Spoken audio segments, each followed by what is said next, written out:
We begin tonight with the battle for Mariupol. The strategic Ukrainian city is under relentless attack from Russia, and there are fears it could fall at any moment.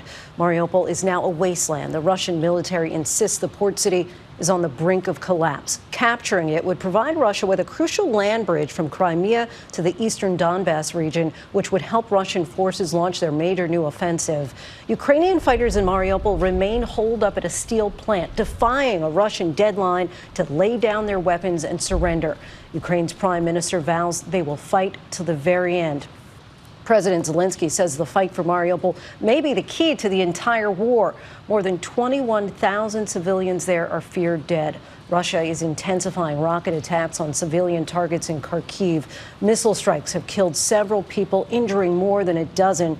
Buildings are up in flames. The war in Ukraine is exacting a heavy toll on families, many still struggling to escape the fighting.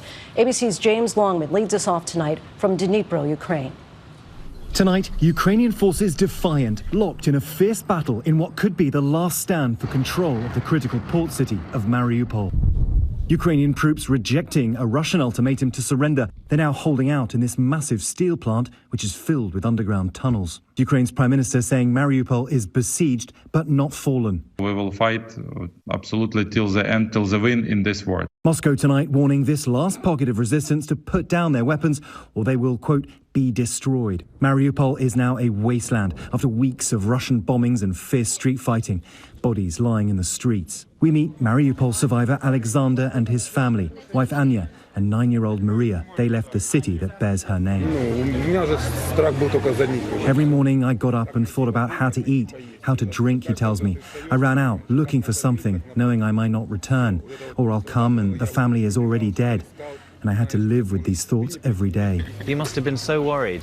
This child of mine behaved perfectly in these conditions, he says. She was brave. She was brave. Anya, his wife, gets upset, talking about the home they lost. Maria tells her not to cry. She's 9 years old, and as we talk here, she's just talking about how she knows that there were women in the basement of their building who were giving birth in those conditions.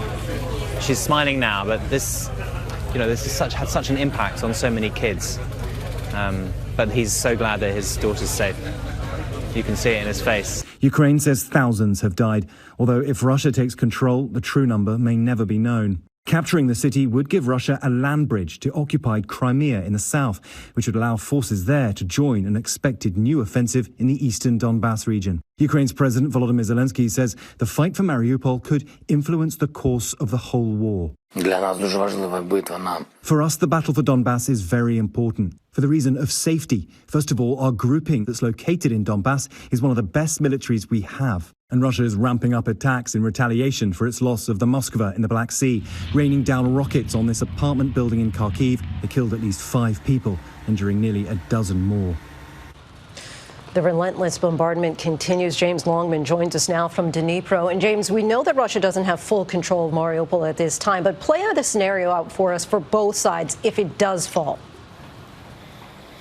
Well, Lindsay, if Russia does announce full control, that might be what Putin needs to sell this invasion as a win to his own people and maybe even wind his offensive down for now. But controlling that city would give Russia a foothold here for the long term, which would give Putin what he needs to threaten Ukraine with invasion for years to come.